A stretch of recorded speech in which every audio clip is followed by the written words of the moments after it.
Hi, I'm Reverend Wendy Craig-Purcell here at the Unity Center in San Diego. Thank you so much for watching today. If you'd like to support the work that we do here, please consider making a contribution. Go to our website. It's easy to do. Thank you in advance for that contribution. So I said I wanted to talk this month about how do we come out of this crazy, crazy time we've been through, right? Some of you are nodding your head like, how do we come out of this? Do we really want to go back to what was? And I suggest that no. We want to go forward and create what can be. We want to hold a vision for ourselves, for one another, for humanity, of what is possible. And so that means inner work, I think. That means deepening into our spiritual practice. It means revisiting some of the basics and realizing that our very lives, whatever they look like right now, is a perfect laboratory for us to practice. And as you were listening to the song, Joy and Peace in My Heart, I always feel, you might be thinking, but I don't always feel that. There are plenty of times, and certainly of late, that I haven't felt all of that. But you see, ours is not a religion, per se. Ours is not come and sit in a place like this on a Sunday morning and listen to a talk and then just go out and live your life the way you always have. Ours is about coming into a community like this, learning spiritual principles and practices, and then taking them out and actually applying them when we don't feel like it, when it doesn't seem like it's working.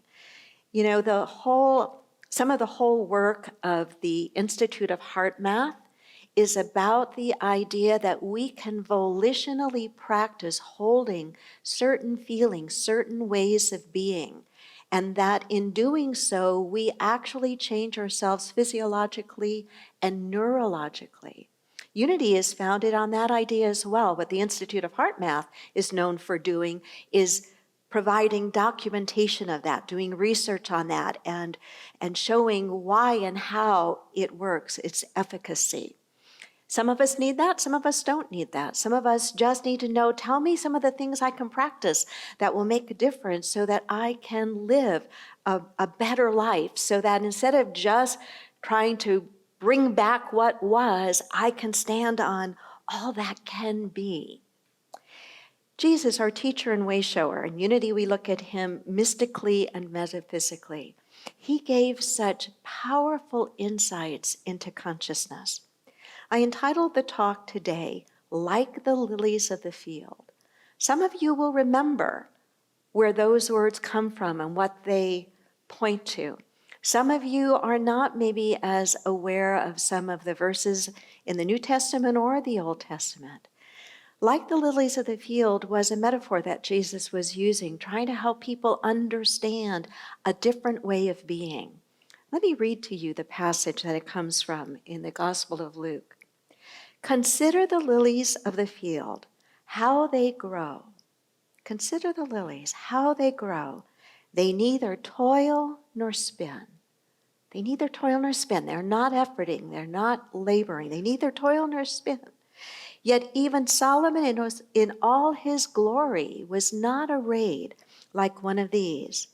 But if God so clothes the grass of the field, which is alive today, and tomorrow is thrown in the oven, how much more will he clothe you, O you of little faith? What was Jesus trying to portray here? I think in part he was trying to portray a certain way of being in the midst of life when life is challenging. That even in the midst of the challenge, that there is a way of being that is more at ease, that is more gracious, that is more peace-filled. I believe that Jesus, above all else, was a master teacher of consciousness. And as we grow and evolve in consciousness, as we practice simple principles, and I'm going to share 3 of them with you today, as we practice them, our lives do begin to change.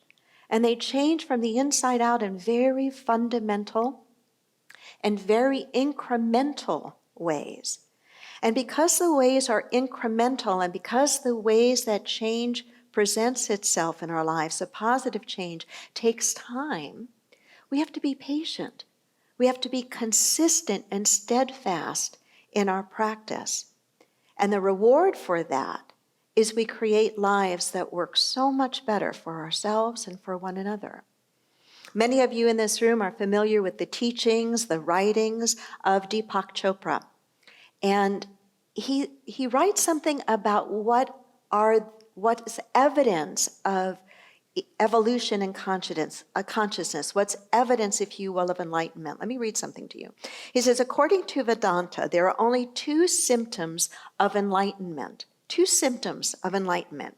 Just two indications that a transformation is taking place within you toward higher consciousness. Would you like to know what he says those are? Okay, I'll tell you what he says they are. The first symptom, I prefer the word evidence. Symptom sounds kind of negative to me, but he says the first symptom is that you stop worrying. Consider the lilies of the field. They toil not, neither do they spin, yet Solomon in all his glory was not arrayed like one of these. The first symptom, the first evidence, is that you stop worrying. Things don't bother you anymore. You become lighthearted and full of joy. Lighthearted and full of joy. The second symptom is that you encounter more and more meaningful coincidences in your life, more and more synchronicities. And this accelerates to the point where you actually experience the miraculous. This is what Deepak is saying, pointing back to the ancient writings in the Vedanta, that this is evidence of enlightenment. This is evidence of evolving in consciousness, that we don't worry as much. We're more lighthearted. And some of you in this room can say, yeah, I think I'm making some progress there. Please don't ever judge the person next to you, okay? You probably, especially if you live with the person, you probably know an awful lot about where they are in their development, right? It's not about judging them. It's about looking inside and saying, wait a minute, am I living my life today maybe with a little bit less worry than I used to? Is there a little more lightheartedness?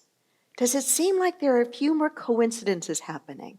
My dad used to always call them coinkydings. A few more coincidences, a few more synchronicities where it's like, hey, I'm just at the right place at the right time, meeting the right people, or gosh, I don't know how it happened, but doors of possibility are opening for me. Don't take these things lighthearted. I mean, do take these lighthearted.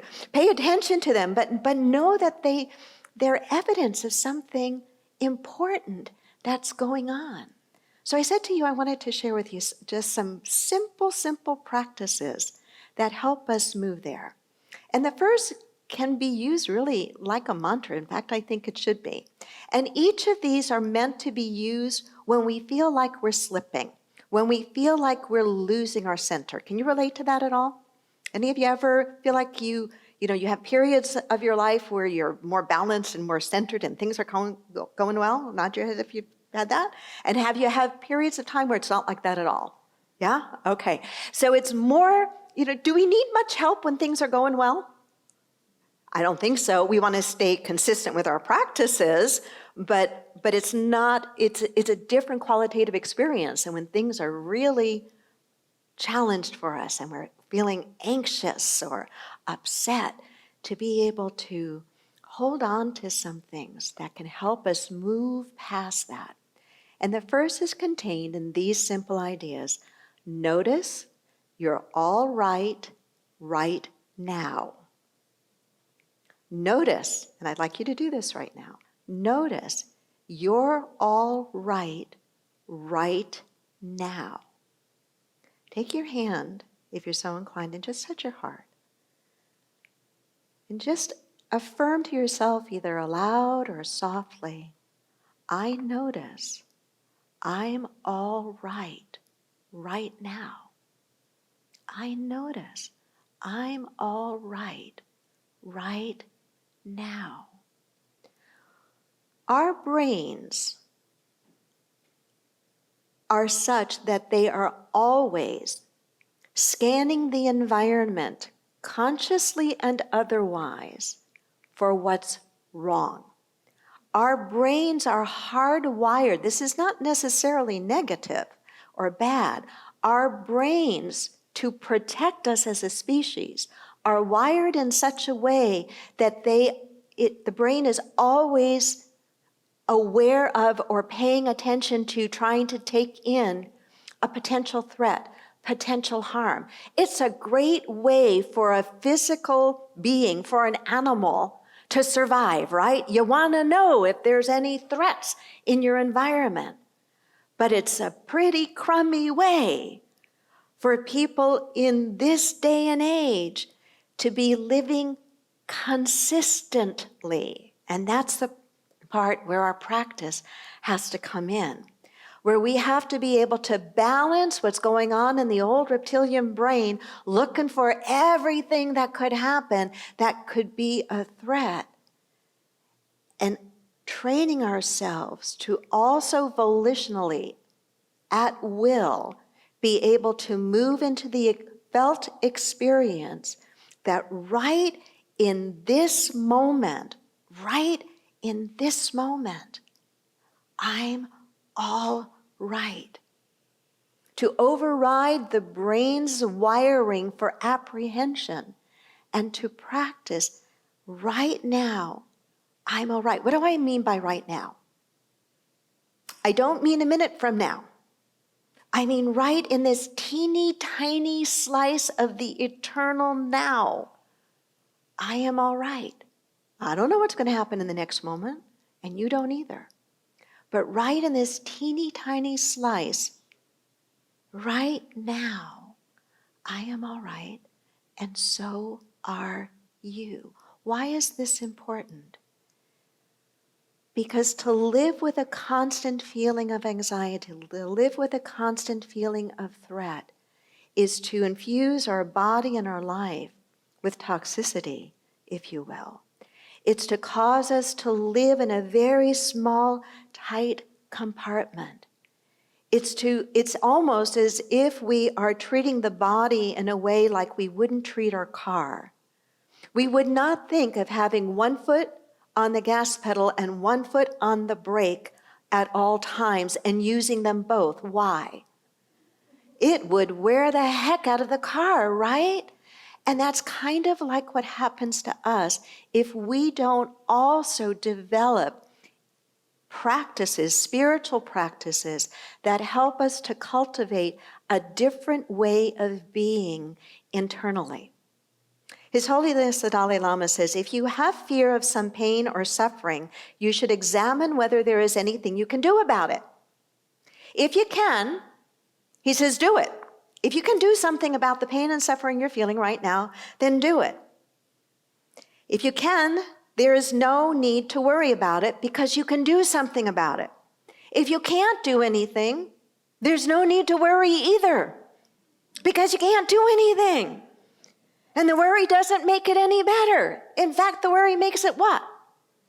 Yes, it really does.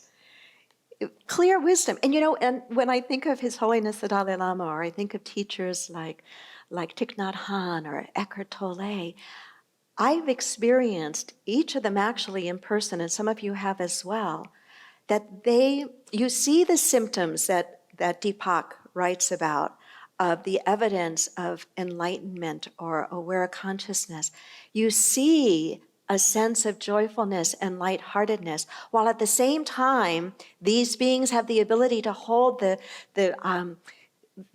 conflict or the dissonance of the reality of challenges in life. It's not that they ever deny them, but they're also able to hold and be in that other space. And this is what these spiritual practices over time can do for us as well. It's not that they shut us down and cause us to put our heads in the sand like an ostrich and pretend that everything's okay when it's not. But they prepare us in such a way to be more open-minded and clear-minded and open-hearted and ready to deal with whatever does come up that is a threat, that is a challenge, that is a problem that needs our attention. So putting it into practice is about present moment attention, right? Present moment attention.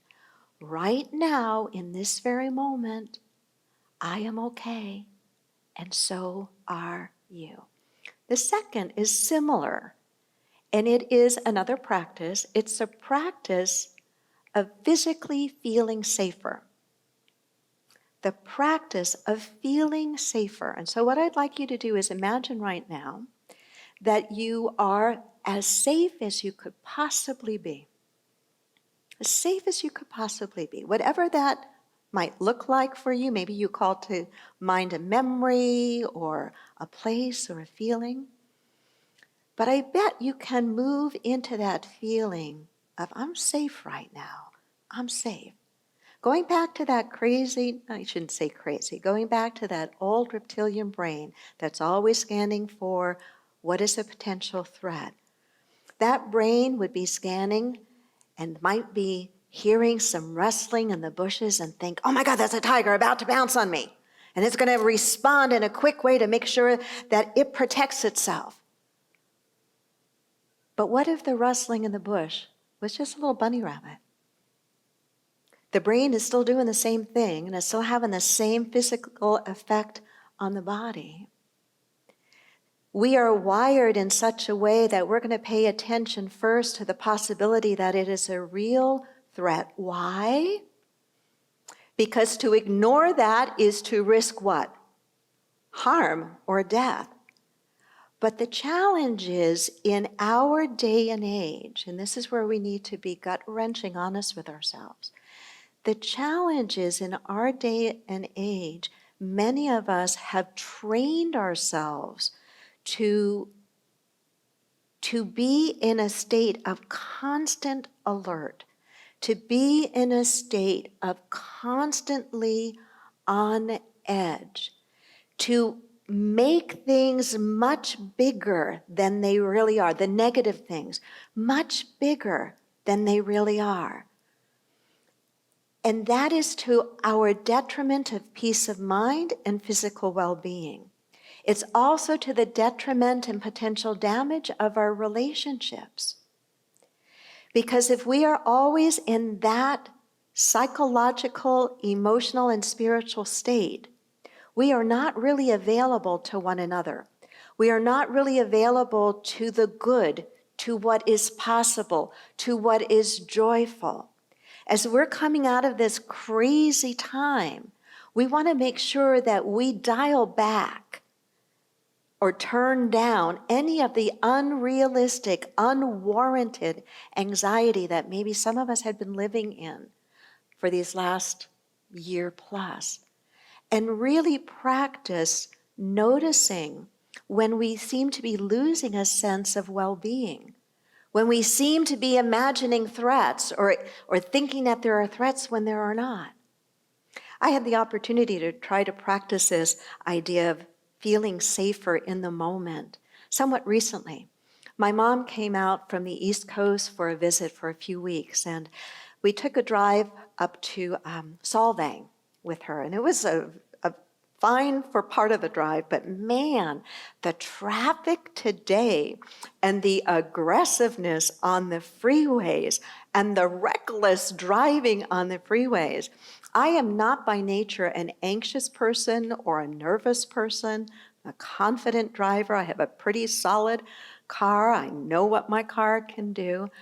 Took over 7.5 hours to drive home, something that should have taken maybe 4.5 hours, in large part because of a lot of the traffic and a lot of very, very reckless driving.